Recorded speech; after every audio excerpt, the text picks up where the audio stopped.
கர்க சம்ஹிதை அஸ்வமேத காண்டத்தின் 50ஆம் அத்தியாயம். கோமதியின் நீரை எடுத்து வருமாறு முனிவர் தம்பதியினருக்கும் அரச தம்பதியினருக்கும் வியாசமா முனிவர் கட்டளையிட்டது. நாரத முனிவரின் பிரமையும் அந்த பிரமையை பகவான் கலைத்ததும் பகவான் ஸ்ரீ கிருஷ்ணரின் அருளால் அரசியர்கள் கலசத்தில் நீரை கொண்டு வந்தது.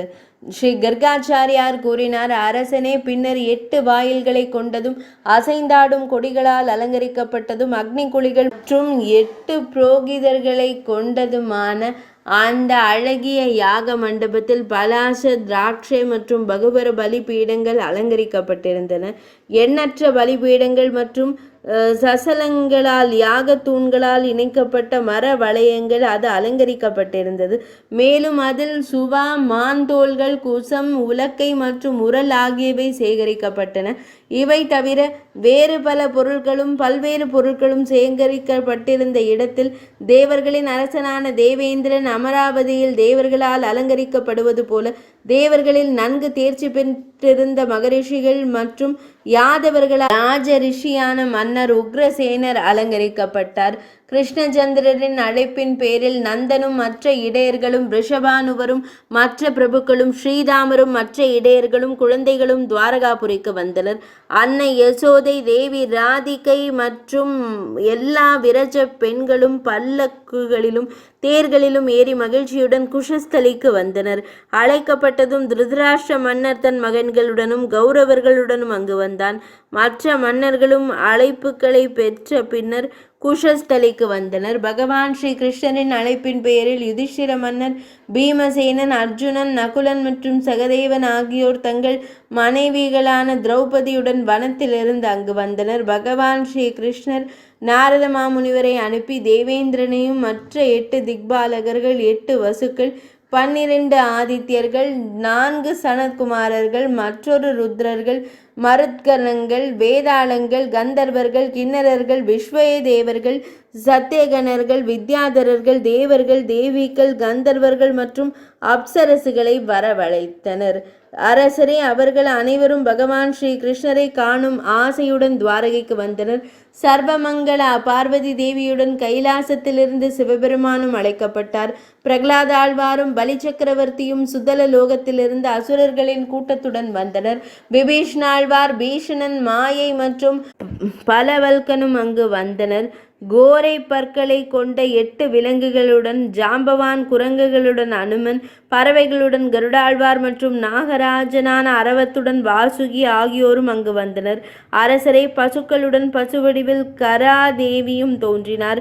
மலைகளுடன் மேருவும் இமயமலையும், மரங்களுடன் மூங்கில் சாரோடு ரத்னாகாரம், கடல், நதிகளுடன் சுபர்தானி, கங்கை, பிரயாகையும் புஷ்கரமும் ஆகிய புனித தலங்கள் அனைத்தும் அழைக்கப்பட்டு மிகுந்த மகிழ்ச்சியுடன் யாகத்திற்கு வந்தன. பின்னர் பகவான் ஸ்ரீ கிருஷ்ணரின் அழைப்பின் பெயரில் பிரஜபூமியும் அங்கு வந்தது. யமராஜரின் சகோதரியான யமுனையும் பகவான் ஸ்ரீ கிருஷ்ணரின் யாக விழாவினை காண வந்தாள்.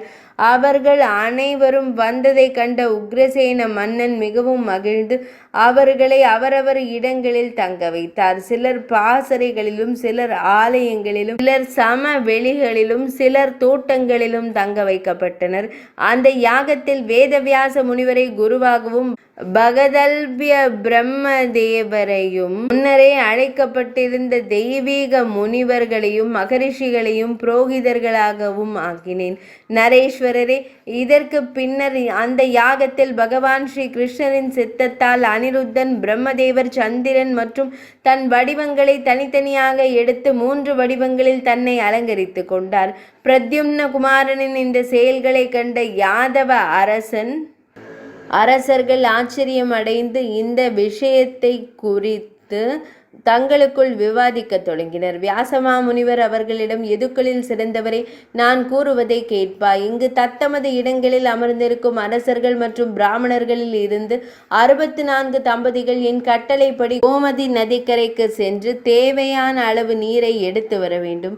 கஷ்யப முனிவர் அதிதி தேவியுடனும், வசிஷ்ட முனிவர் அருந்ததி தேவியுடனும், துரோணாச்சாரியார் கிருபையுடனும், அத்ரி முனிவர் அனுசுயா தேவியுடனும், பகவான் ஸ்ரீ கிருஷ்ணச்சந்திரர் தேவி ருக்மிணியுடனும், பலராம சுவாமி தேவி ரேவதியுடனும், பிரத்யும்னன் மாயாவதியுடனும், அனிருத்தன் உஷையுடனும், அர்ஜுனன் சுபத்ரையுடனும், சாம்பன் லக்ஷ்மணையுடனும், ஹேமங்கடன் போன்ற அரசர்களும் தங்கள் மனைவியருடனும் செல்ல வேண்டும் என்றார். ஸ்ரீ கர்காச்சாரியார் கூறினார், அரசே, இவ்வாறு வியாசமா முனிவரின் கட்டளைப்படி பிராமணர்களும் அரசர்களும் தங்கள் மனைவியருடன் இலைகளை கட்டிக்கொண்டு கோமதி நதியிலிருந்து தண்ணீர் எடுக்கச் சென்றனர்.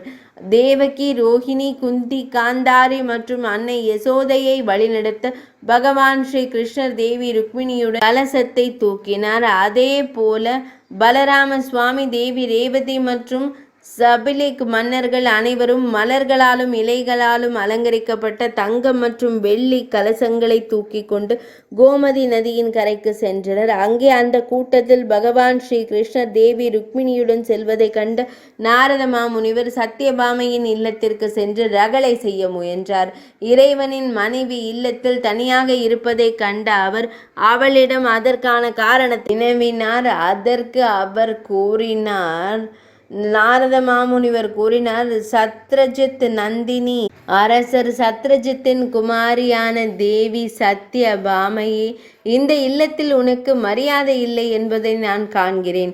பகவான் ஸ்ரீகிருஷ்ணர் தேவி ருக்மிணியுடன் இணைந்து கோமதி நதியிலிருந்து நீரெடுக்க சென்றிருக்கிறார். பலர் உன்னிடம் பிச்சை கேட்க வருகிறார்கள். நீ தேவலோகத்திலிருந்து பாரிஜாத மரத்தை உன் இல்லத்திற்கு கொண்டு வருவதில் வெற்றி பெற்றுள்ளாய். ஷமந்தக ரத்தினத்தால் அலங்கரிக்கப்பட்ட பெருமையுடன் பகவான் ஸ்ரீ கிருஷ்ணரின் தீர்மானத்தை நிறைவேற்றியவள் நீயே ஆவாய். கருடனின் மீது பயணம் செய்த மிக அழகான பெண்ணான உன்னை பின்தள்ளிவிட்டு பகவான் ஸ்ரீ கிருஷ்ணர் தேவி ருக்மிணியுடன் அந்த பிரம்மாண்டத்தை காண சென்றார்.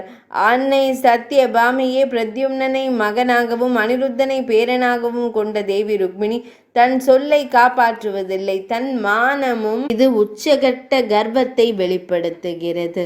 ஸ்ரீ கர்காச்சாரியார் கூறினார், அரசரே, என் அன்பிற்குரியவர் தேவி ருக்மிணியுடன் சென்று விட்டார். இதனை செவிமடுத்த தேவி சத்யபாமை மிகவும் கோபமடைந்தாள். அவள் துக்கத்தில் அழத் தொடங்கினாள். அதே கணத்தில் நாரத மாமுனிவரின் முயற்சிகளை அணிந்த பகவான் ஸ்ரீ கிருஷ்ணர் உடனடியாக ஒரு ரூபத்தில் தேவி சத்யபாமையின் இல்லத்திற்கு வந்தார். அவர் அங்கு வந்தவுடன் எல்லாம் அறிந்த அந்த பகவான் ஸ்ரீ கிருஷ்ணரான இறைவனார் இவ்வாறு கூறினார், அன்பே, நான் அந்த கூட்டத்தில் ஊர்வலத்தில் தேவி ருக்மிணியுடன் செல்லவில்லை. நான் உணவு உட்கொள்ள வந்துள்ளேன். அந்நியாருடன் சகோதரர் பலராம சுவாமி மட்டுமே சென்றுள்ளார். இதனை செவிமடுத்த சத்யபாமா மகிழ்ச்சி அடைந்தாள். நாரத மாமுனிவர் பயந்து எழுந்து மற்றொரு இல்லத்திற்கு சென்றார். அவர் ஜாம்பவதியின் இல்லத்திற்கு சென்று நிகழ்ந்த அனைத்தையும் அவளிடம் கூறினார். இதனை செவிமடுத்த அவள் புன்னகைக்க தொடங்கி, முனிவரே, பொய் கூறாதீர்கள். ஸ்ரீநாதன் உணவருந்துவிட்டு இல்லத்தில் தூங்கிக் கொண்டிருக்கிறார் என்றாள். இதனை கேட்ட நாரத மாமுனிவர் உடனடியாக அந்த இடத்தை விட்டு மித்ரபிந்தாவின் இல்லத்திற்கு சென்றார். சுற்றிலும் கண்டுவிட்டு அவர் கூறினார், நாரத மாமுனிவர் கூறினார், அம்மா, அரசர்களும் அரசிகளும் கூடியிருக்கும் இடத்திற்கு நீங்கள் இன்னும் செல்லவில்லையா? ஏன் இல்லத்தில் சும்மா அமர்ந்திருக்கிறீர்கள்? பலராம சுவாமியின் அன்பிற்குரிய பகவான் ஸ்ரீ கிருஷ்ணச்சந்திரர் கோமதி நதியிலிருந்து நீர் எடுக்க அங்கு செல்கிறார். அவர் தேவி ருக்மிணி, சத்யபாமை மற்றும் ஜாம்பவதியையும் தன்னுடன் அழைத்து செல்வார். மித்ரவிந்தா கூறினார், தேவரிஷி நாரதரே, கேசவனார் அனைவரையும் நேசிக்கிறார்.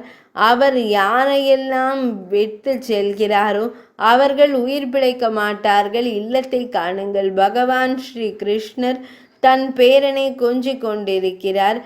பிறகு அந்த முனிவர் எழுந்து பகவான் ஸ்ரீ கிருஷ்ண பாலியரிடம் இல்லங்கள் அனைத்தையும் சுற்றி வந்தார்.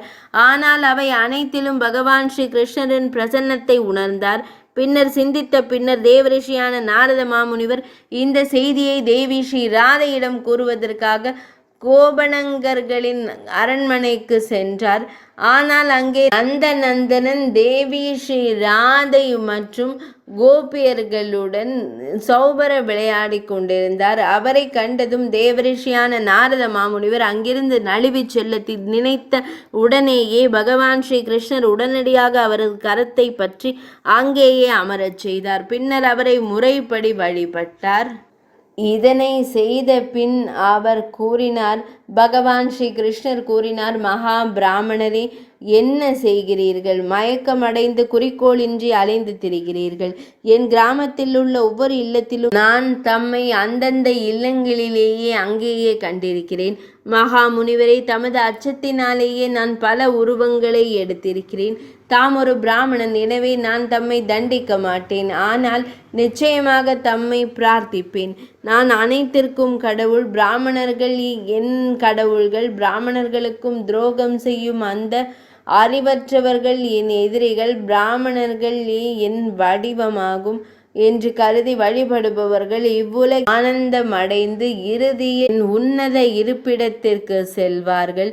தேவர்களின் முனிவரை, என் நகரத்தில் தம் மாயையால் தாம் மயக்கமடைந்து விட்டீர் என்று வருந்த வேண்டாம். ஏனெனில் பிரம்மதேவர், ருத்ரமூர்த்தி போன்ற அனைத்து தேவர்களும் என் மாயையால் மயக்கமடைந்துள்ளனர். பரம புருஷோத்தம பகவானின் இந்த வார்த்தைகளை செவிமெடுத்த மகா முனிவர்கள் அவரால் பெரிதும் புகழப்பட்டனர். அவர்கள் புரோகிதர்கள் நிறைந்திருந்த யாக மண்டபத்தில் அமைதியாக திரும்பினர்.